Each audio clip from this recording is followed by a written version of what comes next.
Hello students, तो आज हम स्टार्ट करने वाले हैं केमिस्ट्री का chapter number 2 introduction to analytical chemistry of class 11।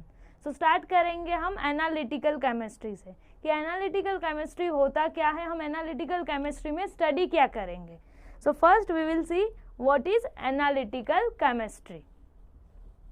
So the analytical chemistry is a branch of chemistry which deals with analysis of different substance. So analytical chemistry में हम क्या करेंगे, जो अपने पास chemical substance that is जो भी compound के बारे में हम बात करते हैं वो compound का हम क्या करेंगे यहाँ पर analysis। analysis मतलब क्या, उनके बारे में study करना, उनका investigation करना, उसको हम क्या बोलेंगे analysis। तो यहाँ पर एनालिटिकल केमिस्ट्री में हम स्टडी करेंगे डिफरेंट कंपाउंड्स का, या हम बोलेंगे डिफरेंट केमिकल सब्सटेंस का एनालिसिस, उनके बारे में स्टडी करना, उनके बारे में प्रॉपर्टी स्टडी करना, उनका एलिमेंट के बारे में स्टडी करना। तो ये सब किसके अंडर आता है, एनालिटिकल केमिस्ट्री के under. Next, it involves separation, identification and quantification of matters. तो हम यहाँ पर क्या करने वाले हैं, कंपाउंड्स के बारे में एनालिसिस। तो हम क्या करेंगे, उनका सेपरेशन के बारे में स्टडी करेंगे, या कोई कंपाउंड अगर अपने पास प्रेजेंट है तो वो कंपाउंड का हम क्या करेंगे, आइडेंटिफिकेशन, कि वो कौन सा, अगर आपको कोई अननोन कंपाउंड देंगे तो वो अननोन कंपाउंड के बारे में आपको पूरा डिटेल में स्टडी करना पड़ेगा कि वो कंपाउंड में कौन कौन से एलिमेंट प्रेजेंट है, या जो कंपाउंड आपको दिया गया है वो कंपाउंड का नेचर क्या है, उनकी प्रॉपर्टीज क्या है, उनमें कौन सा फंक्शनल ग्रुप प्रेजेंट है, यस और नो। तो ये जो सब हम स्टडी करते हैं, आइडेंटिफिकेशन करेंगे कंपाउंड का, वो किस में आता है, एनालिटिकल केमिस्ट्री के अंडर। या कोई कंपाउंड का हमें सेपरेशन करना है, अगर दो कंपाउंड मिक्स हो गया है, अगर अपने पास कोई कंपाउंड का मिक्सचर है तो हमें क्या करना है, वहाँ पर सेपरेशन करना है। तो ये सारे मेथड किस में आते हैं, एनालिटिकल केमिस्ट्री में। नेक्स्ट है क्वांटिफिकेशन ऑफ मैटर। क्वांटिफिकेशन मतलब क्या, अगर कोई अपने पास मैटर या केमिकल कंपाउंड अवेलेबल है तो वो केमिकल कंपाउंड में कौन कौन से एलिमेंट कितने अमाउंट में प्रेजेंट है, कितने परसेंटेज में प्रेजेंट है, दैट इज हम क्वांटिटी की बात कर रहे हैं। तो ये सब किसके अंडर आएगा, एनालिटिकल केमिस्ट्री के under. Then it is use instrument as well as classical method. So analytical chemistry में अभी तो हम बहुत सारे इंस्ट्रूमेंट्स का यूज करते हैं for different types of analysis या डिफरेंट आइडेंटिफिकेशन के लिए हम सिंपल इंस्ट्रूमेंट के थ्रू डाटा कलेक्ट कर सकते हैं। पहले हम मेथड्स के थ्रू भी डाटा कलेक्ट करते थे, तो हम एनालिटिकल केमिस्ट्री में मेथड्स का भी यूज करते हैं एज वेल एज इंस्ट्रूमेंट का भी यूज करते हैं। एनालिसिस से हमें जानकारी क्या मिलेगा, तो analysis provides chemical and physical information about the sample या अबाउट द कंपाउंड। तो वो कंपाउंड के बारे में एनालिसिस करना क्यों जरूरी है, तो वो कंपाउंड से एनालिसिस से हमें क्या पता चल रहा है, वो कंपाउंड की फिजिकल प्रॉपर्टी के बारे में as well as chemical property के बारे में। तो ये सारी इंफॉर्मेशन हमें कहाँ से मिल रही है, एनालिटिकल केमिस्ट्री के थ्रू। तो एनालिटिकल केमिस्ट्री के थ्रू हमें उनकी फिजिकल प्रॉपर्टी भी जानने मिलेगी और केमिकल प्रॉपर्टी के बारे में भी पता चलेगा। अभी केमिकल प्रॉपर्टी क्या है और फिजिकल प्रॉपर्टी क्या है वो ऑलरेडी हम लोग ने फर्स्ट चैप्टर में स्टडी किया है कि फिजिकल प्रॉपर्टी क्या होता है और केमिकल प्रॉपर्टी क्या होता है। तो ये स्टडी हम करते हैं एनालिटिकल केमिस्ट्री में। सो नेक्स्ट अभी हम डिस्कस करेंगे एनालिसिस। अभी हम लोग ने देखा कि हम क्या करने वाले हैं, कंपाउंड का एनालिसिस। तो जो एनालिसिस है वो भी 2 टाइप्स के हैं। कोई भी कंपाउंड का अगर हम एनालिसिस करते हैं तो वो एनालिसिस के भी 2 टाइप्स है। One is qualitative analysis and second is quantitative analysis. तो अभी देखो नेम से ही समझ में आ रहा है, क्वालिटेटिव, क्वांटिटेटिव। क्वालिटेटिव एनालिसिस में हम क्वालिटीज की बात करेंगे, कंपाउंड के क्वालिटीज की बात करेंगे, और क्वांटिटेटिव एनालिसिस में हम क्या बात करेंगे, क्वांटिटी, अमाउंट, यस और नो। सो देखते हैं फर्स्ट क्वालिटेटिव एनालिसिस क्या है। So it concern with detection of presence और absence of element in the compound. अगर अपने पास कोई कंपाउंड प्रेजेंट है, हमारे पास जो कंपाउंड है वो कंपाउंड में हम क्या फाइंड आउट करेंगे, कौन कौन से एलिमेंट प्रेजेंट है, कौन से एलिमेंट एब्सेंट है। तो वो कंपाउंड की हम क्या कर रहे हैं, क्वालिटेटिव एनालिसिस कर रहे हैं। जब भी हम क्या फाइंड आउट करेंगे कि कौन से एलिमेंट प्रेजेंट है और कौन से एलिमेंट एब्सेंट है, जब उनके बारे में हम स्टडी करेंगे, अबाउट एलिमेंट जब हम स्टडी करेंगे, उसको हम क्या बोलेंगे, क्वालिटेटिव एनालिसिस। फिर हम क्वांटिटेटिव एनालिसिस किसको बोलेंगे? So quantitative analysis deals with determination of relative proportion of element in the compound. तो अपने पास जो कंपाउंड प्रेजेंट है, वो कंपाउंड में जो भी एलिमेंट थे, यहाँ पर हम लोग ने क्या किया, क्वालिटेटिव एनालिसिस में एलिमेंट फाइंड आउट किया कि कौन कौन से एलिमेंट मेरे कंपाउंड में प्रेजेंट है। अब हम क्वांटिटेटिव एनालिसिस फिर किसको बोलेंगे, जो मेरे पास एलिमेंट प्रेजेंट है, वो एलिमेंट कितने अमाउंट में प्रेजेंट है, कितने रेशियो में प्रेजेंट है। सपोज अपने पास है वाटर, बराबर, वाटर एक कंपाउंड हो गया। अभी इसमें हम क्या बोलेंगे, कौन कौन सा एलिमेंट प्रेजेंट है, ऑक्सीजन एंड हाइड्रोजन। बट ये ऑक्सीजन और हाइड्रोजन का प्रपोर्शन क्या है, कितने प्रपोर्शन में प्रेजेंट है, हम क्या बोलेंगे 2:1। ऑक्सीजन 1 है, हाइड्रोजन 2 है, तो एक ऑक्सीजन 2 हाइड्रोजन से कंबाइन हो रहा है, तो यहाँ पर प्रपोर्शन क्या है 2:1। तो जो एलिमेंट का प्रपोर्शन की हम बात करेंगे या उनके अमाउंट की बात करेंगे, तो वो किस में आता है, quantitative analysis. Clear? Qualitative presence और एब्सेंस ऑफ एलिमेंट की हम बात करेंगे, क्वांटिटेटिव में हम क्या बात करेंगे, उनके अमाउंट की, उनका प्रपोर्शन की। क्लियर? तो एनालिसिस के ये 2 टाइप्स है। नेक्स्ट अभी हम डिस्कस करेंगे कि ये एनालिटिकल केमिस्ट्री में जो हम एनालिसिस कर रहे हैं, जो केमिकल एनालिसिस की हम बात कर रहे हैं, वो केमिकल एनालिसिस कौन से फील्ड में यूज होता है। So use of analytical chemistry. So chemical analysis क्या है? Chemical analysis is a study of chemical composition and structure of substance. कोई भी कंपाउंड का अगर हम केमिकल एनालिसिस कर रहे हैं, इट मीन्स क्या हमें करना है, उसमें कौन कौन से एलिमेंट है उनके बारे में जानकारी चाहिए, एज वेल एज हमें वो स्ट्रक्चर के बारे में, जो भी अपना कंपाउंड है वो कंपाउंड का हमें स्ट्रक्चर का इंफॉर्मेशन कहाँ से मिलेगा, केमिकल एनालिसिस के थ्रू। तो केमिकल एनालिसिस के थ्रू हम कंपोजिशन भी फाइंड आउट करेंगे, एज वेल एज कोई कंपाउंड का स्ट्रक्चर भी फाइंड आउट करेंगे। अभी हम देखेंगे uses. So first we have is in agriculture. तो केमिकल एनालिसिस का यूज होता है एग्रीकल्चर में। कैसे? तो chemical analysis is use to determine the composition of soil and fertilisers. तो जो सॉइल में हम फर्टिलिटी इंक्रीज करने के लिए जो फर्टिलाइजर यूज करते हैं, वो फर्टिलाइजर कौन सा बेस्ट रहेगा सॉइल के लिए, वो किस पे डिपेंड रहेगा। तो हम क्या करेंगे, पहले सॉइल चेक करेंगे ना कि उसमें कितनी फर्टिलिटी की जरूरत है। सॉइल में क्या है, बहुत सारे सॉल्ट, बाइकार्बोनेट कंपाउंड प्रेजेंट है। तो हम पहले क्या करेंगे, वो सॉइल का एनालिसिस करेंगे कि कौन से सब्सटेंस उसमें कम है, कौन से सब्सटेंस की ज़रूरत है उनका फर्टिलिटी इंक्रीज करने के लिए, और उसके अकॉर्डिंगली हम फर्टिलाइजर यूज़ करेंगे। तो यहाँ पर फर्स्ट हम क्या करेंगे, वो सॉइल का एनालिसिस करेंगे। तो एग्रीकल्चर फील्ड में एनालिसिस ऑफ सॉइल के लिए भी केमिकल एनालिसिस इम्पोर्टेंट है। तो ये हो गया एक एग्रीकल्चर फील्ड। नेक्स्ट अपने पास है in medicine to determine the composition of medicinal preparation. So जो अपन मेडिसिन यूज करते हैं, तो हम लोग ने देखा जो मेडिसिन रहता है उसके पीछे देखो बहुत सारे कंपाउंड के नेम प्रेजेंट होता है कि ये मेडिसिन जो है वो कौन से कंपाउंड से बना हुआ है। तो यहाँ पर हम जो मेडिसिन यूज कर रहे हैं, वो मेडिसिन में जो भी कंपाउंड है उनका एक फिक्स्ड रेशियो होता है।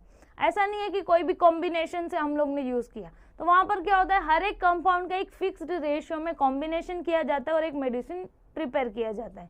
तो वहाँ पर भी हम क्या कर रहे हैं, केमिकल कंपाउंड्स का यूज करें, केमिकल कंपाउंड का हम यूज करें। तो यहाँ पर फार्मास्यूटिकल इंडस्ट्री में भी केमिकल एनालिसिस यूजफुल है।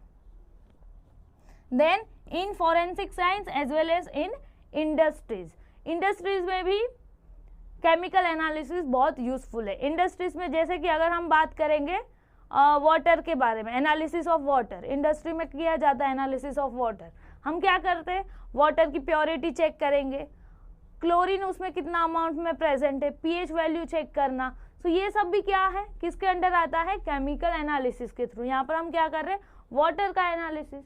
तो इंडस्ट्रीज में भी केमिकल एनालिसिस का यूज है। देन फॉरेंसिक साइंस की अगर बात करेंगे तो सबने देखो सीआईडी देखा रहेगा, वहाँ पर देखो फॉरेंसिक लैब सब लोग ने देखा रहेगा। तो फॉरेंसिक लैब मतलब क्या, जहाँ पर क्रिमिनल इन्वेस्टिगेशन के रिलेटेड जो भी केस रहता है उनके बारे में स्टडी किया जाता है, जैसे कि डीएनए के थ्रू हो गया, देन ब्लड सैंपल जो मिलेगा उसका एनालिसिस के थ्रू इंफॉर्मेशन कलेक्ट किया जाता है। तो फॉरेंसिक साइंस में भी केमिकल एनालिसिस का बहुत यूज़ है। तो ये हो गया अबाउट केमिकल एनालिसिस कौन कौन से फील्ड में यूजफुल है। नेक्स्ट अभी हम डिस्कस करेंगे सेमी माइक्रो एनालिसिस। एनालिसिस तो हम लोग ने देखा, अब हम क्या बात करेंगे, सेमी माइक्रो एनालिसिस। ये सेमी माइक्रो एनालिसिस क्या है, अगर कोई कंपाउंड अपने पास प्रेजेंट है, उसका अगर हमें एनालिसिस करना है, तो एनालिसिस के लिए हम क्या करेंगे, वो कंपाउंड में से बहुत ही कम अमाउंट सिलेक्ट करेंगे अपने एनालिसिस के लिए। ऐसा तो नहीं है जितना मेरे पास कंपाउंड है पूरा मैं एनालिसिस में यूज करूंगी, नहीं, हम क्या करेंगे, अपने पास जो कंपाउंड प्रेजेंट है वो कंपाउंड में से बहुत ही कम अमाउंट यूज करेंगे डिफरेंट एनालिसिस के लिए। तो उसको हम क्या बोलते हैं, सेमी माइक्रो एनालिसिस।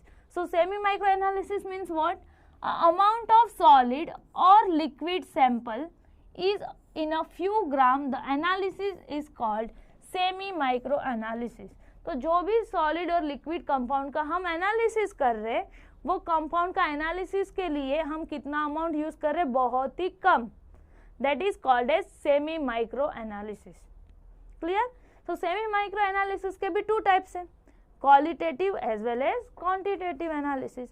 तो हम देखेंगे कि क्वालिटेटिव एनालिसिस में हम कौन कौन से मेथड यूज करेंगे और क्वांटिटेटिव एनालिसिस के लिए हम कौन से मेथड यूज करेंगे। सो फर्स्ट हम डिस्कस करेंगे क्वालिटेटिव एनालिसिस की। क्वालिटेटिव एनालिसिस अगर मुझे करना है कोई कंपाउंड का, तो हम कौन से मेथड्स यूज कर सकते हैं। अगर हम बात करेंगे सेपरेशन की, अगर कोई कंपाउंड अपने पास प्रेजेंट है, उसका हमें अगर सेपरेशन करना है, दो कंपाउंड का अगर मिक्सचर प्रेजेंट है, सॉलिड कंपाउंड का मिक्सचर भी हो सकता है, लिक्विड कंपाउंड का मिक्सचर भी हो सकता है। मिक्सचर मतलब क्या, कोई दो सब्सटेंस हम लोग ने मिक्स कर दिया है, तो हमें उसको सेपरेशन करना है। तो वो सेपरेशन के लिए हम कौन कौन सा मेथड यूज करेंगे। तो सेपरेशन हम कर सकते हैं by using precipitation and distillation method. तो ये दो मेथड यूज करके हम सेपरेशन कर सकते हैं।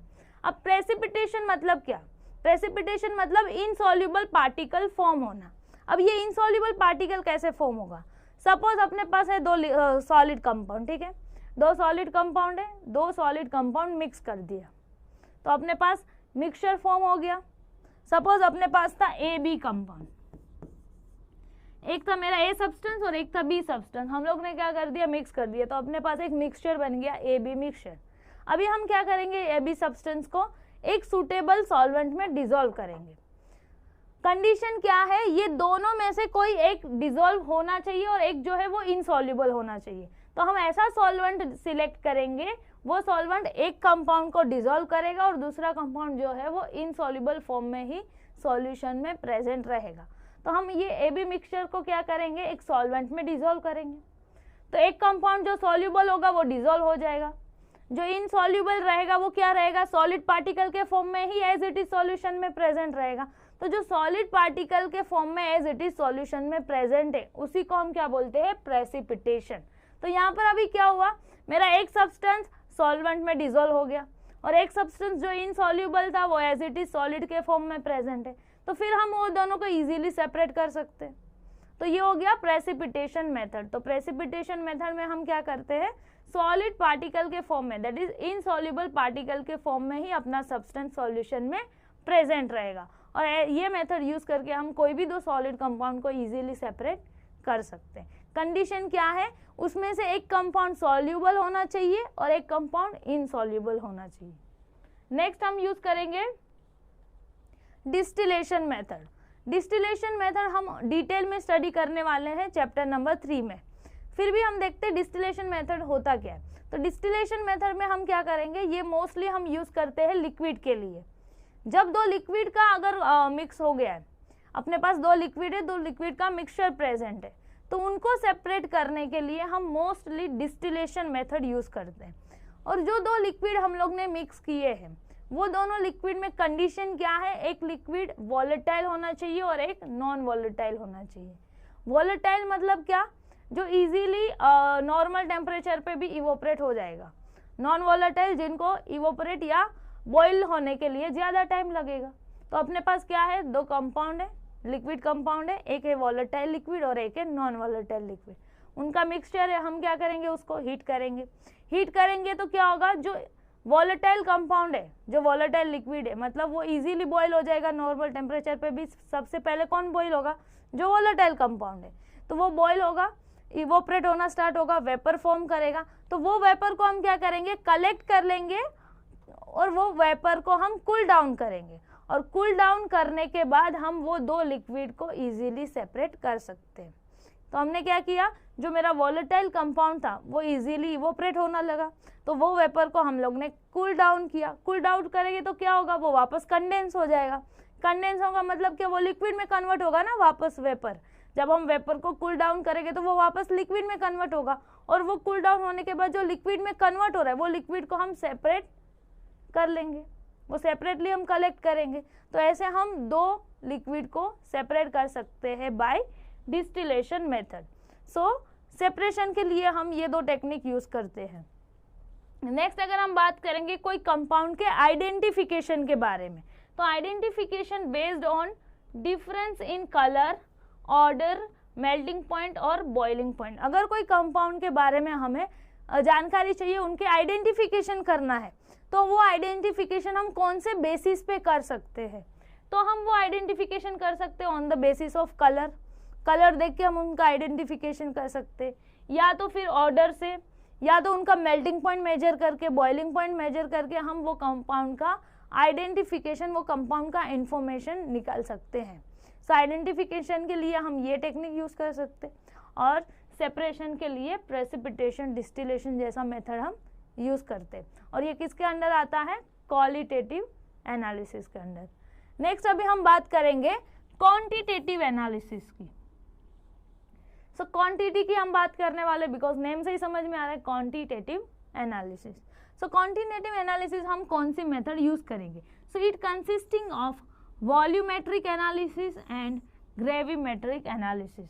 तो वॉल्यूमेट्रिक एनालिसिस मेथड हम यूज करते हैं, as well as gravimetric analysis method हम यूज करते हैं।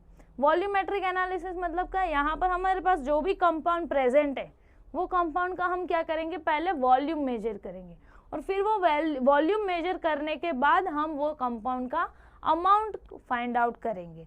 तो यहाँ पर हम क्या करें, कंपाउंड का पहले वॉल्यूम मेजर करें कि कितना वॉल्यूम ऑक्यूपाई किया, और फिर वो वॉल्यूम के थ्रू हम वो कंपाउंड का अमाउंट फाइंड आउट करेंगे। तो इसको बोलते हैं हम वॉल्यूमेट्रिक एनालिसिस। और यहाँ पर हम अमाउंट ऑफ कंपाउंड की बात कर रहे हैं, तो ये किसके अंडर आएगा, क्वांटिटेटिव एनालिसिस के अंडर। नेक्स्ट है ग्रेविमेट्रिक एनालिसिस। सो ग्रेविमेट्रिक एनालिसिस हम किसको बोलेंगे, सो ग्रेविमेट्रिक एनालिसिस में हम डायरेक्ट कंपाउंड का अमाउंट ही फाइंड आउट करते हैं। तो वैसी टेक्निक जहाँ पर हम डायरेक्ट अमाउंट फाइंड आउट कर रहे हैं कंपाउंड का, उसको बोलेंगे ग्रेविमेट्रिक एनालिसिस।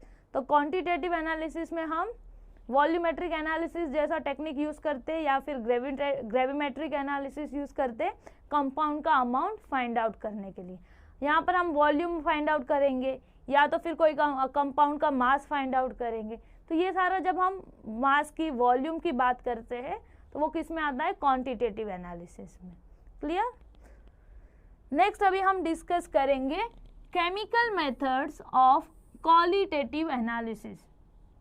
सो क्वालिटेटिव एनालिसिस हम कौन सा मेथड से कर सकते हैं, तो यहाँ पर अपने पास है टू मेथड, एक है ड्राई मेथड और एक है वेट मेथड। तो हम ये टू मेथड यूज करके कोई भी क्वालिटेटिव एनालिसिस कंपाउंड का कर सकते हैं। एक है ड्राई मेथड, वेट मेथड। अभी देखो नेम से ही समझ में आ रहा है, ड्राई, वेट। तो ड्राई मेथड में हम क्या करेंगे, जो भी अपना कंपाउंड का हमें एनालिसिस करना है, वो कंपाउंड हम एज इट इज यूज करेंगे। एनालिसिस में वो कंपाउंड हम एज इट इज यूज करेंगे। देखो dry method, the sample under the test is not dissolved. तो जो भी कंपाउंड हम यूज करने वाले हैं एनालिसिस के लिए, वो कंपाउंड हम डिसॉल्व किए बिना, कोई भी सॉल्वेंट में डिसॉल्व किए बिना, एज इट इज सॉलिड के फॉर्म में है वो कंपाउंड, तो हम वो सॉलिड कंपाउंड डायरेक्टली एनालिसिस के लिए यूज करेंगे। यहाँ पर अपने कंपाउंड को हम डिसॉल्व करने वाले नहीं है, वो मेथड को हम क्या बोलेंगे, ड्राई मेथड। तो dry method, the sample under the test is not dissolve, यहाँ पर हम डिजोल्व नहीं करेंगे। वेट मेथड फिर हम किसको बोलेंगे, the sample under the test is first dissolve and then analysed to determine its composition. तो जो भी कंपाउंड का हम एनालिसिस करने वाले हैं वो कंपाउंड को पहले हम क्या करेंगे, सूटेबल सॉल्वेंट में डिजोल्व करेंगे और फिर वो सॉल्यूशन जो प्रिपेयर होगा वो सॉल्यूशन हम एनालिसिस के लिए यूज करेंगे।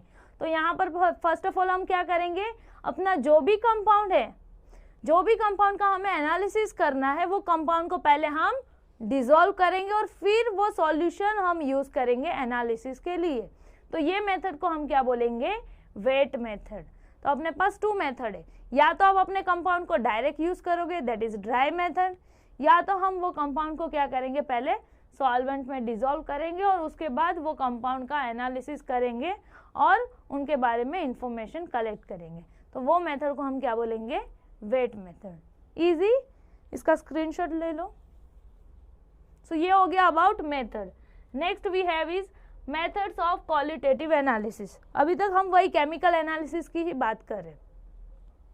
तो यहाँ पर अभी हम देखेंगे, अगर मेरे पास कोई ऑर्गेनिक कंपाउंड प्रेजेंट है और कोई इनऑर्गेनिक कंपाउंड प्रेजेंट है, ऑर्गेनिक कंपाउंड है और अपने पास कोई इनऑर्गेनिक कंपाउंड प्रेजेंट है, तो ऑर्गेनिक कंपाउंड में हम क्वालिटेटिव एनालिसिस में क्या फाइंड आउट करेंगे, और अगर कोई इनऑर्गेनिक कंपाउंड अपने पास प्रेजेंट है तो वो इनऑर्गेनिक कंपाउंड में हम क्वालिटेटिव एनालिसिस में क्या फाइंड आउट करेंगे वो देखेंगे।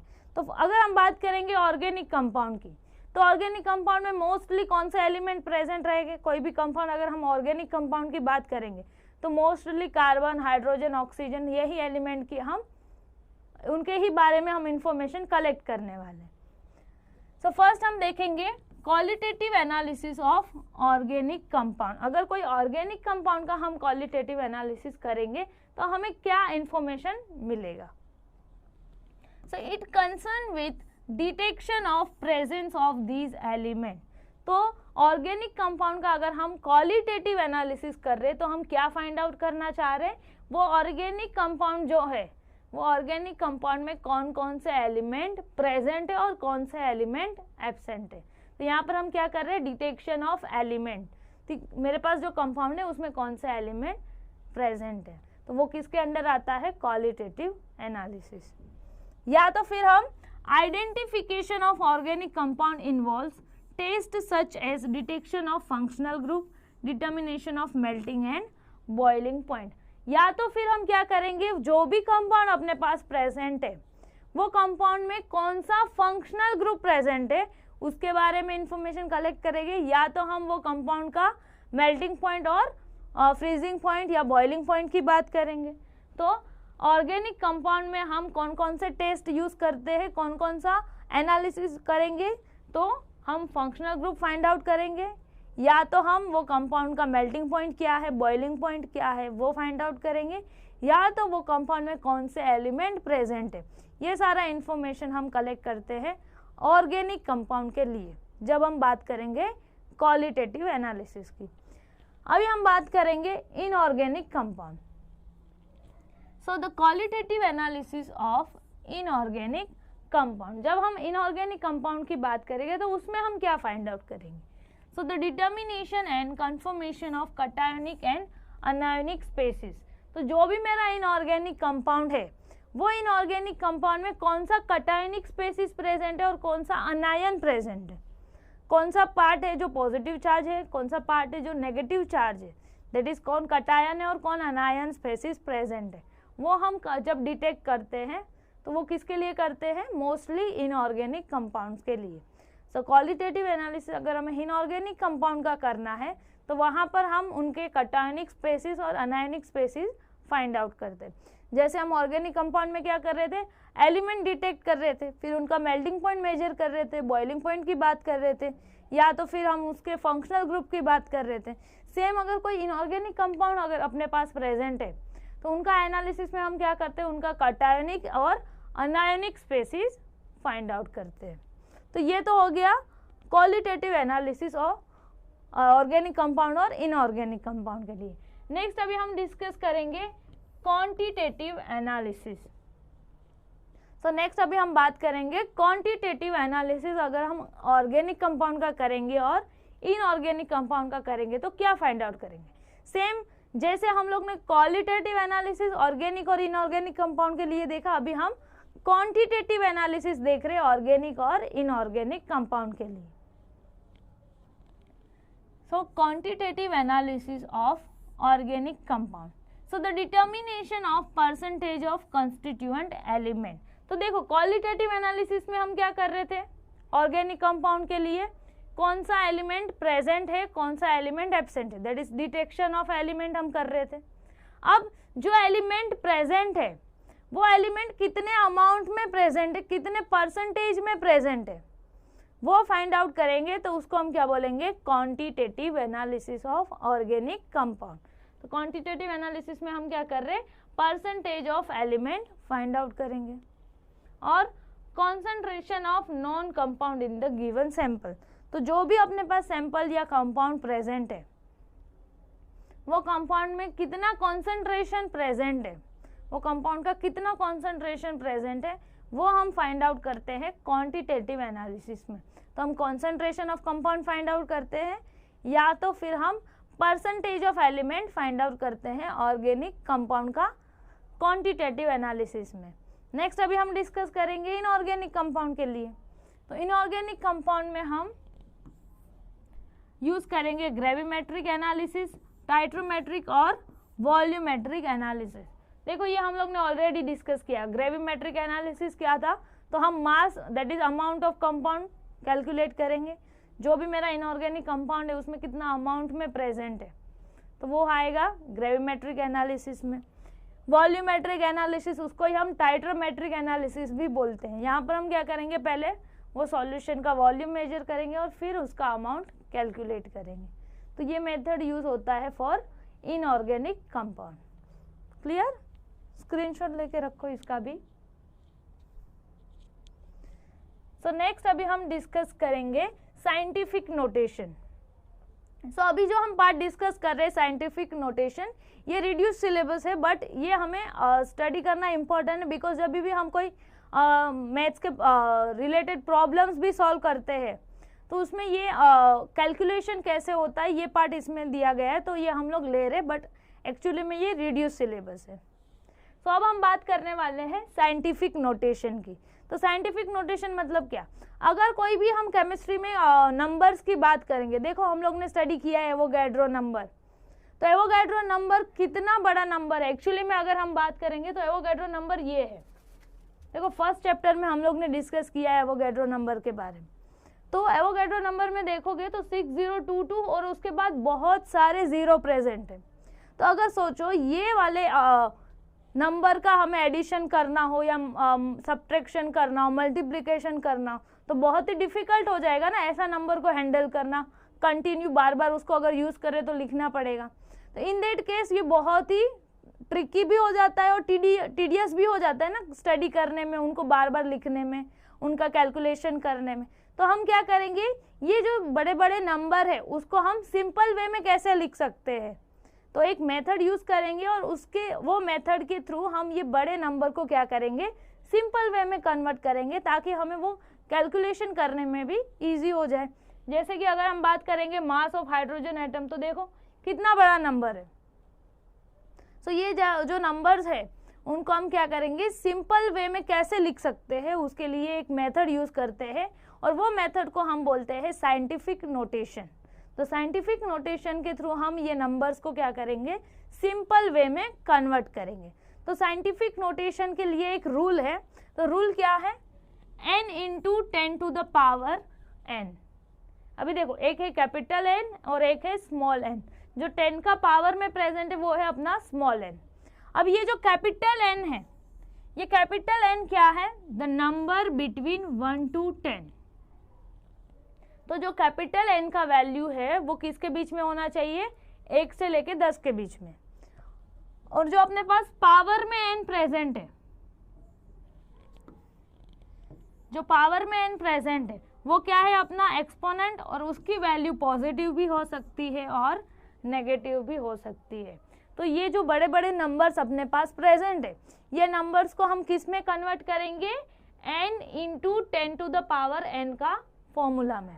और यहाँ पर ये जो n है वो n की वैल्यू हम किस में कन्वर्ट करेंगे, 1 टू 10 के बीच में। और ये जो पावर है उसको आप पॉजिटिव भी ले सकते हो और नेगेटिव भी कन्वर्ट कर सकते हो। अभी देखते हैं ये नंबर को हम कन्वर्ट कैसे करेंगे ये फॉर्मूला में।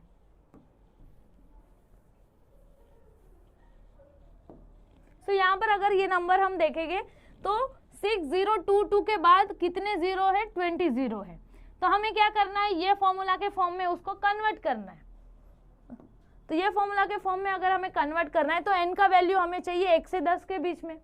तो अगर देखो यहाँ पर क्या है, एक्चुअली में देखो ये पूरा नंबर है, उसके बाद 0.0 है ना, कुछ नहीं मतलब क्या है, वो कंप्लीट नंबर है और उसके बाद हम पॉइंट करके 0 लिख सकते हैं। तो ये नंबर को हम 1 टू 10 में कन्वर्ट करेंगे। तो यहाँ पर ये जो 0 है वो 0 को हमें कहाँ पर लेके आना है, 6 के बाद, बिकॉज हमें n का वैल्यू 1 टू 10 के बीच में चाहिए। तो अगर हम ये 0 यहाँ पर पॉइंट को यहाँ पर रखेंगे तो वो 60 हो जाएगा। तो वो तो 1 टू 10 के बीच में नहीं है, तो हमें क्या चाहिए, 1 टू 10 के बीच में नंबर चाहिए। तो ये जो पॉइंट है, डेसिमल पॉइंट को हमें कहाँ शिफ्ट करना है, 6 के बाद। तो 6 पॉइंट क्या हो जाएगा वैल्यू, जब हम डेसिमल पॉइंट को यहाँ पर शिफ्ट करेंगे तो 6.022 बराबर। तो अभी ये जो 6 है वो 1 टू 10 के बीच में आता है। तो यहाँ पर हम पॉइंट कहाँ लेके जाएंगे, वो डायरेक्शन में शिफ्ट करेंगे जहाँ पर वो वैल्यू क्या होना चाहिए, 1 से 10 के बीच में आना चाहिए। अगर हम पॉइंट यहाँ पर शिफ्ट करते तो 60.2 हो जाता, तो वो नहीं चलेगा, बिकॉज रूल्स में क्या है 1 टू 10, इसलिए हमने पॉइंट कहाँ पर शिफ्ट किया है, 6 के बाद। तो अभी हम क्या करेंगे, पॉइंट शिफ्टिंग तो हम लोग ने देख लिया, अभी हम 10 का पावर लिखेंगे। तो 10 का पावर जो है, अगर पॉइंट, ये एक रूल हमेशा याद रखना, अगर ये पॉइंट को हम लेफ्ट हैंड साइड में शिफ्ट करते हैं तो 10 का पावर ऑलवेज पॉजिटिव रहेगा। 10 का पावर क्या रहेगा, ऑलवेज पॉजिटिव। और अगर अपना जो डेसिमल पॉइंट है उसको हम राइट हैंड साइड में शिफ्ट करेंगे तो 10 का पावर ऑलवेज हमें नेगेटिव में लिखना है। ये रूल हमेशा याद रखना, अगर डेसिमल पॉइंट को हम लेफ्ट हैंड साइड में शिफ्ट करेंगे तो 10 का पावर ऑलवेज पॉजिटिव, और अगर हम राइट हैंड साइड में शिफ्ट करेंगे तो 10 का पावर ऑलवेज क्या रहेगा, नेगेटिव। अभी अगर हम इसमें देखेंगे, ये केस में हम लोग ने क्या किया, डेसिमल पॉइंट को यहाँ से यहाँ शिफ्ट किया। इट मीन्स व्हाट, कौन सा डायरेक्शन में हम गए, ये वाला डायरेक्शन, मतलब लेफ्ट हैंड साइड बराबर। तो लेफ्ट हैंड साइड में हम लोग ने डेसिमल पॉइंट शिफ्ट किया है, तो 10 का पावर हम क्या लिखेंगे, पॉजिटिव वैल्यू लिखेंगे।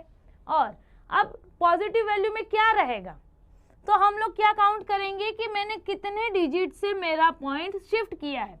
तो यहाँ पर ये पॉइंट पहले यहाँ था, अभी हम काउंट करेंगे, हम लोग ने वो पॉइंट को लेफ्ट हैंड साइड में तो शिफ्ट किया है, पर कितने डिजिट से शिफ्ट किया है। तो 1 2 3 4 5 6 7 8 9 10 11 12 13 14 15 16 17 18 19 20 21 22 एंड 23। तो हम लोग ने 23 डिजिट से शिफ्ट किया है, इसलिए यहाँ पर हम क्या लिखेंगे, 23। तो ये नंबर को हम क्या लिखेंगे, 6.022 into 10 to the power 23। Clear. तो हम लोग ने क्या किया, ये जो बड़ा नंबर था उसको सिंपल इसमें कन्वर्ट कर दिया। तो अभी ये नंबर इजीली हम कैलकुलेशन में यूज़ कर सकते हैं। क्लियर। तो हम क्या करेंगे, पॉइंट को शिफ्ट करेंगे। अगर आप लेफ्ट हैंड साइड में शिफ्ट करोगे तो पावर पॉजिटिव लिखोगे, अगर राइट हैंड साइड में शिफ्ट करोगे तो पावर नेगेटिव में लिखोगे। और क्या रहेगा वैल्यू, पॉजिटिव वैल्यू क्या रहेगा, यहाँ पर हमें 23 मिला है। क्यों 23, बिकॉज हम लोग ने टोटल कितने डिजिट से अपना डेसिमल पॉइंट शिफ्ट किया है, तो 23 डिजिट से। क्लियर। और इसी को हम क्या बोलते हैं, साइंटिफिक नोटेशन। तो ये साइंटिफिक नोटेशन यूज़ करके हम कोई भी बड़े बड़े नंबर्स को हम इजी कैलकुलेशन के लिए यूज़ कर सकते हैं। अभी ये नंबर्स जो है वो नंबर को हम एडिशन कैसे करेंगे, सब्ट्रैक्शन कैसे करेंगे और मल्टीप्लिकेशन कैसे करेंगे, वो हम देखेंगे।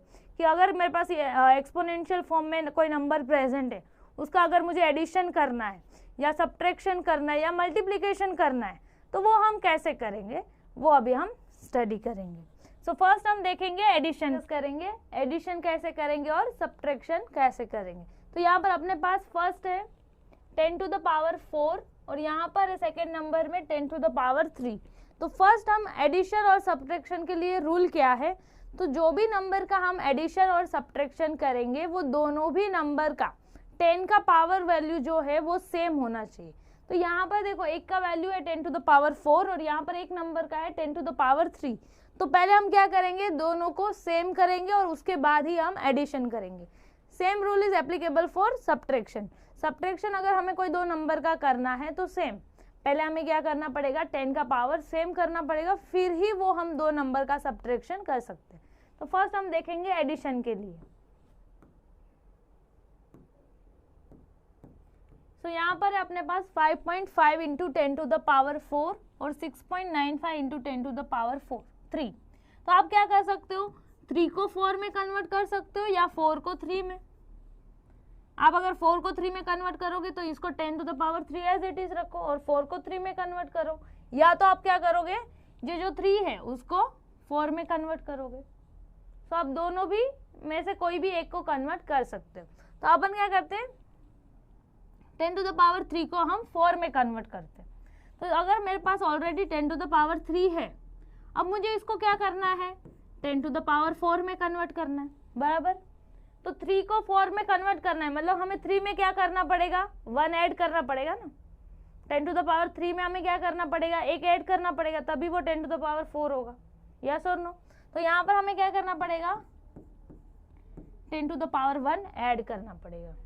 तो यहाँ पर जो हम ऐड कर रहे हैं वैल्यू, वो वैल्यू कौन सा है, देखो पॉजिटिव है ना, ये जो 1 है वो पॉजिटिव है, ऐड कर रहे हैं, 3 में हम 1 ऐड कर रहे हैं। तो अभी हम लोग ने क्या देखा था, जब मैं पॉइंट लेफ्ट हैंड साइड में शिफ्ट करूंगी तो 10 का पावर क्या होगा, पॉजिटिव, और जब हम कोई पॉइंट को राइट हैंड साइड में शिफ्ट करेंगे तो 10 का पावर क्या होगा, नेगेटिव। हम यहाँ पर क्या कर रहे हैं, 10 का पावर जो ऐड कर रहे हैं वो पॉजिटिव वैल्यू है। तो हमारा जो डिजिट है वो कौन सी तरफ शिफ्ट होना चाहिए, लेफ्ट हैंड साइड की तरफ।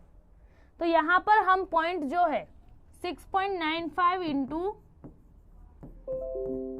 10 टू द पावर 3 को हमें 10 टू द पावर 4 में कन्वर्ट करना है। तो हम क्या करेंगे, 10 टू द पावर 1 ऐड करेंगे, तो पॉजिटिव वैल्यू ऐड कर रहे हैं, तो हम पॉइंट को कौन सी तरफ शिफ्ट करेंगे, लेफ्ट हैंड साइड की तरफ।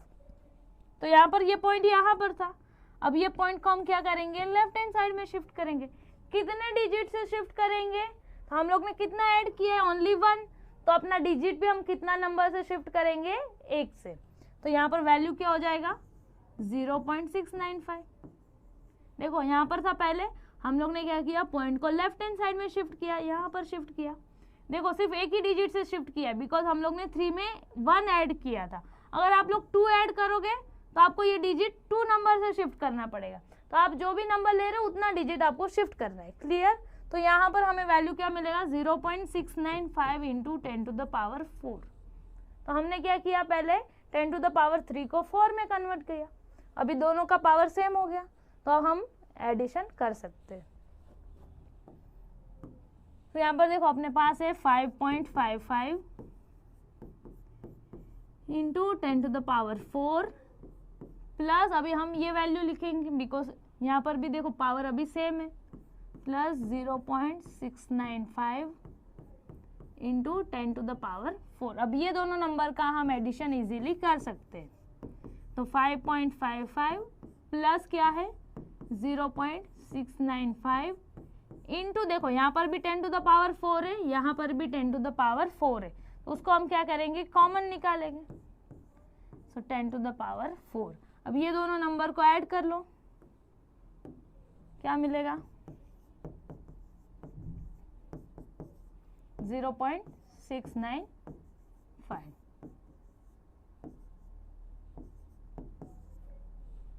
तो हमें मिलेगा 6.245 इंटू 10 टू द पावर 4।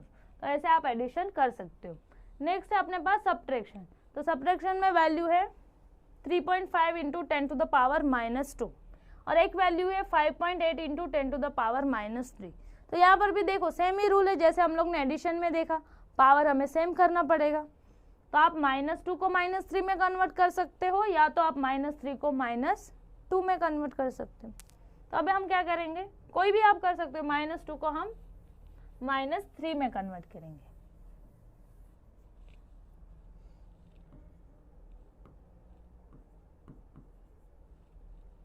तो अभी हम कन्वर्जन देखते हैं। सो -3 है 5.8 इंटू, अपने पास है 5.8 इंटू 10 टू द पावर -3। क्या करना है हमें, -2 में कन्वर्ट करना है। तो 10 टू द पावर 3 को हमें 10 टू द पावर -2 में कन्वर्ट करना है। तो जब आप -3 को -2 में कन्वर्ट करोगे तो आपको क्या करना पड़ेगा, -3 को -2 में कन्वर्ट करना है तो आपको क्या ऐड करना पड़ेगा, 1, बराबर ना। -3 + 1 ही -2 होगा। तो यहाँ पर भी हमें क्या ऐड करना पड़ेगा, 10 टू द पावर 1। तो यहाँ पर भी हम क्या कर रहे हैं, पॉजिटिव वैल्यू ऐड कर रहे हैं, बराबर। 10 टू द पावर 1 क्या है, अपना पॉजिटिव वैल्यू ऐड किया है। तो यहाँ पर भी हम कौन सी तरफ पॉइंट को शिफ्ट करेंगे, लेफ्ट हैंड साइड की तरफ, because 10 to the power positive value कहाँ पर रहता है, लेफ्ट हैंड साइड में। तो यहाँ पर भी हम डिजिट को कौन सी तरफ शिफ्ट करेंगे, लेफ्ट हैंड साइड की तरफ। कितना डिजिट से शिफ्ट करेंगे, यहाँ पर है 1, इसलिए हम पॉइंट को एक डिजिट से शिफ्ट करेंगे। तो वैल्यू क्या मिलेगा हमें, 0.58 इंटू 10 टू द पावर -2। तो अभी हो गया दोनों का पावर सेम। तो आप जैसे हम लोग ने एडिशन में देखा, सेम आप सब्ट्रैक्ट भी कर सकते हो दोनों भी वैल्यू का। तो क्या होगा, 3.5 into 10 to the power -2 minus अपने पास है 0.52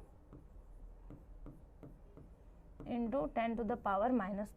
ये दो वैल्यू को सब्ट्रैक्ट करोगे, 10 to the power -2, 10 to the power -2 हम कॉमन निकालेंगे।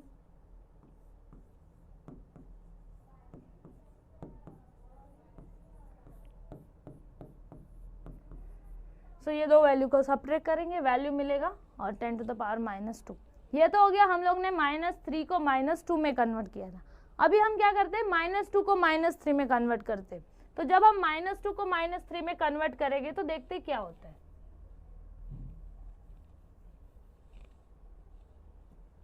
तो यहाँ पर है अपने पास -2 और -3।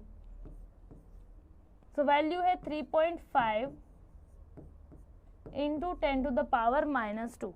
इसको हमें कन्वर्ट करना है 10 टू द पावर -3 में। तो -2 में -3 में कन्वर्ट करना है तो कितना ऐड करना पड़ेगा हमें, -2 है उसको हमें कन्वर्ट करना है -3 में, तो -1 ऐड करना पड़ेगा तभी -3 होगा। तो यहाँ पर हम क्या लिखेंगे, हमें ऐड करना पड़ेगा 10 टू द पावर -1, तभी अपना होगा 10 टू द पावर -3। तो यहाँ पर देखो हम क्या ऐड कर रहे हैं, माइनस। तो माइनस के लिए हम पॉइंट कहाँ पर शिफ्ट करेंगे, राइट हैंड साइड की तरफ। तो यहाँ पर जो पॉइंट है 3.5, अब ये पॉइंट को हम कहाँ शिफ्ट करेंगे, राइट हैंड साइड की तरफ। कितना डिजिट से शिफ्ट करेंगे, यहाँ पर भी देखो नंबर तो 1 ही है, तो ये डिजिट हम सिर्फ एक डिजिट से शिफ्ट करेंगे। तो यहाँ पर वैल्यू क्या हो जाएगा, 35.0 इंटू 10 टू द पावर -3। तो आप ये वैल्यू को -2 वाली वैल्यू को -3 में कन्वर्ट कर सकते हो। तो हम क्या लिखेंगे फिर, 35 इंटू 10 टू द पावर -3, और यहाँ पर इसको फिर ऐसे ही रखेंगे 5.8 इंटू 10 टू द पावर -3। -3 आप कॉमन निकालोगे, so 35 minus 5.8 into 10 to the power -3। Clear. तो आप दोनों भी मेथड में से कोई भी मेथड कर सकते हो, -2 को -3 और -3 को -2। हम लोग ने दोनों भी मेथड यहाँ पर डिस्कस किया। नेक्स्ट अभी हम बात करेंगे मल्टीप्लिकेशन की। एडिशन हम लोग ने देखा, सब्ट्रैक्शन देखा। नेक्स्ट अभी हम क्या स्टडी करेंगे, मल्टीप्लिकेशन। अगर कोई नंबर का हमें मल्टीप्लिकेशन करना है तो मल्टीप्लिकेशन के लिए हमें पावर सेम करने की ज़रूरत नहीं है। जैसे एडिशन और सब्ट्रैक्शन में हमने क्या देखा, पावर को हमें सेम करना है। बट जब हम मल्टीप्लिकेशन स्टडी करेंगे, मल्टीप्लिकेशन अगर हमें करना है, इन दैट केस जो भी पावर है वो एज इट इज रहने देना है, उसमें हमें सेम करने की ज़रूरत नहीं है। तो देखो क्या करेंगे, यहाँ पर अपने पास 5.6 into 10 to the power 5 into 6.9 into 10 to the power 6 बराबर। दोनों भी नंबर को हम डायरेक्ट मल्टीप्लाई करेंगे, तो 5.6 इंटू 6.9 और पावर में क्या है वो वैल्यू लिखेंगे। सो 10 to the power 5 है और यहाँ पर है 10 to the power 6 बराबर। तो 5.6 इंटू 6.9 करेंगे और ये जो पावर है, जब देखो यहाँ पर बेस सेम है, दैट इज 10 का पावर की ही हम बात कर रहे हैं। 10 to the power 5 है और एक में है 10 to the power 6। तो हम लोग ने ऑलरेडी स्टडी किया हुआ है, जब बेस सेम होता है तो पावर का क्या होगा, एडिशन, बिकॉज यहाँ पर हम मल्टीप्लीकेशन किया हुआ है, दो नंबर के बीच में मल्टीप्लीकेशन है, तब हम पावर का क्या करेंगे, एडिशन करेंगे। तो यहाँ पर क्या हो जाएगा 10 to the power 5 प्लस 6, तो क्या मिलेगा 5 प्लस 6 10 to the power 11 और ये दो वैल्यू को यहाँ पर मल्टीप्लाई करके लिखेंगे। क्लियर। तो मल्टीप्लिकेशन में हमें पावर को सेम करने की जरूरत नहीं है, मल्टीप्लिकेशन में हमें पावर का क्या करना पड़ेगा, एडिशन करना पड़ेगा। सेम यहाँ पर भी, यहाँ पर अपने पास 10 to the power -2 और 10 to the power -6, so same as it is रखेंगे, दोनों को क्या करेंगे, सिंपली ऐड करेंगे। So 9.8 into 10 to the power -2 into 2.5 into 10 to the power -6। तो ये दोनों नंबर को मल्टीप्लाई करेंगे और ये जो पावर है उसको हम क्या करेंगे, ऐड। तो -2 और यहाँ पर है -6, तो -2 -6 हमें क्या मिलेगा, ये एज इट इज मल्टीप्लाई करके वैल्यू लिखेंगे, -2 -6 क्या हो जाएगा, -8। Clear. So multiplication simple, power को ऐड कर दो, सब्ट्रैक्शन और एडिशन के लिए पहले सेम करो और फिर दोनों नंबर का एडिशन और सब्ट्रैक्शन करेंगे।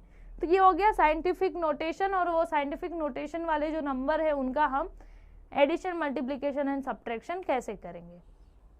नेक्स्ट अभी हम बात करेंगे एक्यूरेसी एंड प्रिसीजन की। सो अपने पास अगर कोई भी हम एक्सपेरिमेंट कर रहे तो वो एक्सपेरिमेंट करते टाइम अपना एम क्या होगा कि जो हम एक्सपेरिमेंट कर रहे हैं उसका जो भी हमें रिजल्ट मिलने वाला है वो रिजल्ट क्या होना चाहिए, एक्यूरेट हो। अपना एम क्या रहेगा, कोई भी अगर हम एक्सपेरिमेंट कर रहे हैं तो उसका रिजल्ट हमें एक्चुअल वैल्यू जो है, जो मुझे मिलना चाहिए उसके एकदम क्लोज हो, अपना एम यही रहेगा। तो वो जो हो गया उसको हम क्या बोलेंगे, जो एक्चुअल वैल्यू होना चाहिए एक्सपेरिमेंट करने टाइम, जो हमें एक्चुअल वैल्यू मिलनी चाहिए, दैट इज ट्रू वैल्यू, जो एक्चुअल वैल्यू आना चाहिए था उसको हम क्या बोलेंगे, एक्चुअल वैल्यू भी बोल सकते हैं, ट्रू वैल्यू भी बोल सकते हैं और एक्सेप्टेड वैल्यू भी बोलेंगे।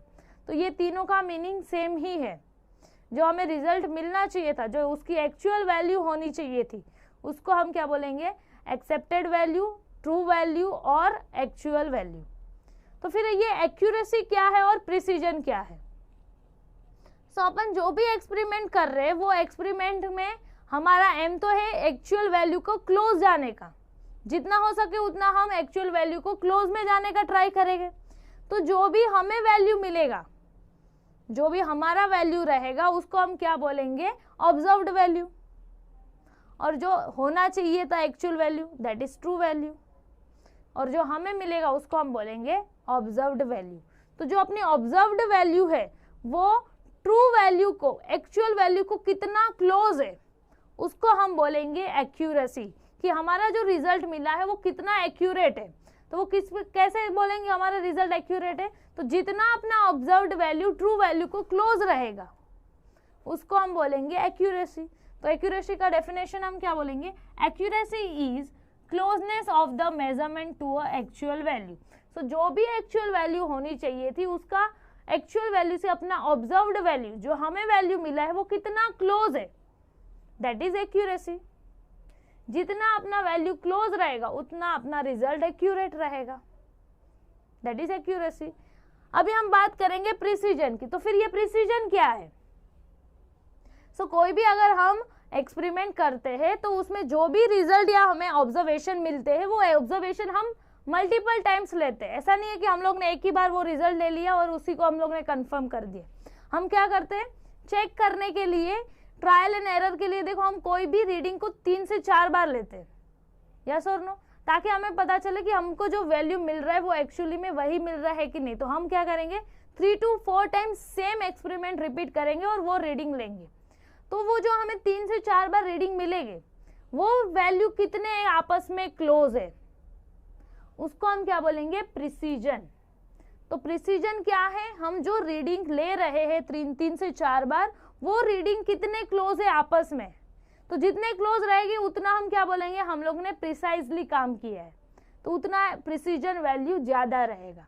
और एक्यूरेसी क्या रहेगा, फिर जो मेरा एक्चुअल वैल्यू था उससे मुझे जो वैल्यू मिला है, ऑब्जर्व्ड वैल्यू, वो कितना क्लोज है, that is accuracy. And what is precision, तो प्रिसीजन क्या है, जो हम लोग ने 3-4 रीडिंग्स लिया है, वो 3-4 रीडिंग कितने आपस में क्लोज है। सपोज मुझे एक वैल्यू मिला, मैंने एक बार रीडिंग लिया, मुझे मिला 10.3, सेकेंड टाइम हम लोग ने रीडिंग लिया 10.1, थर्ड टाइम रीडिंग लिया, हमें क्या मिला 10.2। सो ये तीनों भी रीडिंग का जो वैल्यू है वो आपस में क्या है, क्लोज है। तो हम क्या बोलेंगे, मेरा जो रीडिंग लिया है मैंने वो क्या है, प्रिसाइज रीडिंग है। तो प्रिसीजन क्या है, जो भी वैल्यूज हम ले रहे हैं वो आपस में कितने क्लोज है, दैट इज प्रिसीजन। अगर हम बात करेंगे एक्यूरेसी, तो वो एक्यूरेसी किस पे डिपेंड रहेगा, so the accuracy depends on sensitivity और least count of the instrument. तो जो भी हम ऑपरेटर और इंस्ट्रूमेंट यूज कर रहे हैं, वो ऑपरेटर और इंस्ट्रूमेंट की सेंसिटिविटी क्या है, या हम क्या बोलेंगे उनका लिस्ट काउंट क्या है, उस पे मेरी एक्यूरेसी डिपेंड रहेगा। लिस्ट काउंट मतलब क्या, जो भी ऑपरेटर और इंस्ट्रूमेंट है उसके हम मिनिमम वैल्यू कितना कैलकुलेट कर सकते हैं। अगर हम बात करेंगे, देखो सिंपल स्केल का, तो स्केल में हम सबसे स्मॉलेस्ट वैल्यू कौन सा कैलकुलेट कर सकते हैं, 0.1 सेंटीमीटर। तो वो स्केल का क्या है, लिस्ट काउंट। तो सेम जो भी ऑपरेटर हम यूज करते हैं लेबोरेटरी में एक्सपेरिमेंट के लिए, उसका लिस्ट काउंट मतलब हम मिनिमम कौन सी वैल्यू चेक कर सकते हैं, मिनिमम कौन सी वैल्यू फाइंड आउट कर सकते हैं, उसको हम क्या बोलते हैं, लिस्ट काउंट। और ये लिस्ट काउंट पे ही क्या डिपेंड होती है, मेरी accuracy. So accuracy is depends on sensitivity और we can say least count of the instrument. और एक्यूरेसी को हम एक्सप्रेस करते हैं इन टर्म्स ऑफ एरर। तो जितना एरर ज्यादा उतना एक्यूरेसी कम, ऑब्वियसली बात है।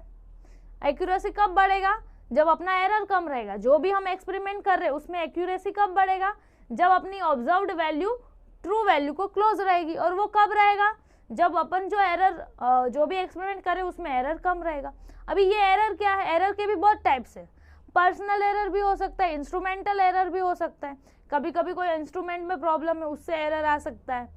या जो भी हम personal error means what, human error means what, जो हम एक्सपेरिमेंट करें उसमें कुछ प्रॉब्लम्स आ रही है करते time, so that is human error, या हम बोलेंगे पर्सनल एरर। तो ये सब चीज़ की वजह से, ये सब एरर की वजह से क्या होता है, अपना एक्यूरेसी कम होता है। तो एक्यूरेसी को हम किसके फॉर्म में डिफाइन करेंगे, इट इज डिपेंड्स और expressed in terms of error. तो जितना एरर ज्यादा उतना एक्यूरेसी कम। प्रिसीजन किस पे डिपेंड है, क्लोज मैचिंग वैल्यूज पे, ये कितना क्लोज वैल्यूज आ रहा है तो उस पे डिपेंड रहेगा मेरा प्रिसीजन वैल्यू। प्रिसीजन को हम एक्सप्रेस करते हैं इन टर्म्स ऑफ डेविएशन। सो जितना डेविएशन मिलेगा, यहाँ पर जो नंबर्स है उसमें जितना डेविएशन ज्यादा रहेगा उतना हम क्या बोलेंगे, प्रिसीजन कम है। क्लियर। सो प्रिसीजन को हम एक्सप्रेस करते हैं इन टर्म्स ऑफ डेविएशन और एक्यूरेसी को हम एक्सप्रेस करते हैं इन टर्म्स ऑफ एरर। तो अभी हम डिस्कस करेंगे एरर के बारे में। सो एरर के भी 2 टाइप्स हैं, one is absolute error and relative error. तो एब्सोल्यूट एरर क्या है और रिलेटिव एरर की जो डेफिनेशन है वो हम फॉर्मूला से ही डिराइव करेंगे। तो हमें अगर फॉर्मूला याद है तो हम डेफिनेशन इजीली उसका लिख सकते हैं। सो एब्सोल्यूट एरर का फॉर्मूला क्या है, देखो। So absolute error equals to observed value minus true value. Observed value क्या था, जो हमें रीडिंग मिलेगा, जो हमारा रिजल्ट रहेगा उसको हम क्या बोलेंगे, observed value. Clear. True value जो एक्चुअली में आना चाहिए था value, that is true value. So observed value minus true value, उसको हम क्या बोलेंगे, एब्सोल्यूट एरर। तो एब्सोल्यूट एरर का हम डेफिनेशन क्या बोलेंगे, absolute error is difference between observed value and true value. Clear? तो एब्सोल्यूट एरर क्या है, ऑब्जर्व्ड वैल्यू और ट्रू वैल्यू का डिफरेंस, उसको हम बोलेंगे absolute error. Then relative error, relative error क्या है, absolute error upon true value into 100%। तो रिलेटिव एरर को हम परसेंटेज में एक्सप्रेस करते हैं, रिलेटिव एरर को हम परसेंटेज में एक्सप्रेस करेंगे। सो रिलेटिव एरर क्या होगा, एब्सोल्यूट एरर। तो पहले कभी भी अगर हमें रिलेटिव एरर फाइंड आउट करना है तो पहले हमें एब्सोल्यूट एरर का वैल्यू निकालना पड़ेगा, फिर उसको हम डिवाइड करेंगे जो मेरा ट्रू वैल्यू था इनटू 100%। तो यहाँ से हम क्या कैलकुलेट करेंगे, रिलेटिव एरर। तो रिलेटिव एरर के लिए हम डेफिनेशन क्या बोलेंगे, relative error is a ratio of absolute error to the true value, that is relative error. Clear? So formula अगर याद है तो हम उसका डेफिनेशन भी फॉर्म कर सकते हैं, और इजी है formula, absolute error observed minus true value, और relative error absolute error upon true value into 100%। तो एरर हम किसके फॉर्म में, एक्यूरेसी के लिए हम एरर यूज करेंगे, और प्रिसीजन के लिए हम क्या यूज करेंगे, डेविएशन। तो अभी हम डेविएशन के भी 2 टाइप्स है, एक है एब्सोल्यूट डेविएशन और सेम एक है अपने पास रिलेटिव डेविएशन। सो डेविएशन के भी 2 टाइप्स है, absolute deviation and relative deviation. तो एब्सोल्यूट डेविएशन का फॉर्मूला क्या है, सो एब्सोल्यूट डेविएशन इज, ये देखो लाइन है, लाइन का मतलब क्या है, modulus, mode, mode of observed value minus mean. Mean किसका है, mean of all observed value.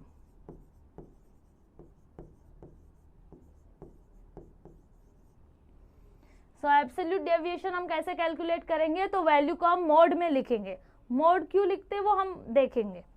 तो ऑब्जर्व्ड वैल्यू, तो जो भी मेरा वैल्यू था दैट इज ऑब्जर्व्ड वैल्यू, और यहाँ पर हमने लिया है मीन।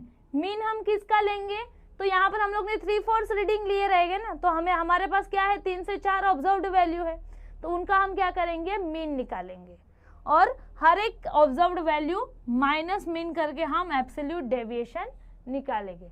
अभी मोड हम किसके लिए लिखते हैं, अगर मैं कोई वैल्यू को मोड में लिखती हूँ, अगर मेरे पास है मोड में मुझे वैल्यू मिला 2, तो उसको अगर हम मोड के बाहर लिखेंगे तो 2 ही लिखेंगे।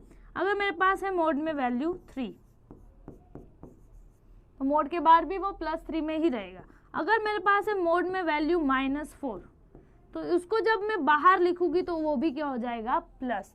तो इसका मतलब क्या है, आपको जब ये वैल्यू को सॉल्व करोगे, ऑब्जर्व्ड वैल्यू माइनस मीन करोगे, तो जो भी आंसर मिलेगा वो पॉजिटिव में भी हो सकता है या नेगेटिव में भी हो सकता है, बट जब आप उसको मोड के बाहर लिखोगे ऑलवेज उसका साइन क्या लिखना रहेगा, आपको पॉजिटिव। भले ही वो मोड के अंदर आपको पॉजिटिव में भी मिल सकता है और नेगेटिव में भी मिल सकता है, बट जब आप उसको मोड के बाहर लिखोगे आपको उसको पॉजिटिव ही लिखना है। तो ये हो गया एब्सोल्यूट डेविएशन। यहाँ पर अपने पास relative deviation. So relative deviation का फॉर्मूला क्या है, mean absolute deviation upon mean of all observed value into 100%। तो यहाँ पर देखो हम लोग हर एक ऑब्जर्वेशन के लिए एब्सोल्यूट डेविएशन निकालेंगे, बिकॉज अपने पास बहुत सारे 3 से 4 रीडिंग रहेंगे ना, 3 से 4 ऑब्जर्व्ड वैल्यू रहेंगे, तो हम वो हर एक वैल्यूज के लिए एब्सोल्यूट डेविएशन वैल्यू निकालेंगे। तो अपने पास 3 से 4 एब्सोल्यूट डेविएशन की वैल्यू रहेगी, उसका हम मीन निकालेंगे, so that is mean absolute deviation. और अपॉन में हम क्या लिखेंगे, यहाँ पर जो हम लोग ने लिया है mean of all the observed value, same यहाँ पर भी हम जो ऑब्जर्व्ड वैल्यू है उसका मीन लेंगे, और न्यूमरेटर में हम क्या लेंगे, जो अपना एब्सोल्यूट डेविएशन है उसका मीन इनटू 100%। तो ये फॉर्मूला यूज करके हम क्या फाइंड आउट करेंगे, रिलेटिव डेविएशन। क्लियर? सो ये हो गया डेविएशन, और डेविएशन हम कब यूज करेंगे, जब हम प्रिसीजन कैलकुलेट करना रहेगा। तो प्रिसीजन को हम एक्सप्रेस करते हैं इन टर्म्स ऑफ डेविएशन, और एक्यूरेसी को हम एक्सप्रेस करते हैं इन टर्म्स ऑफ एरर।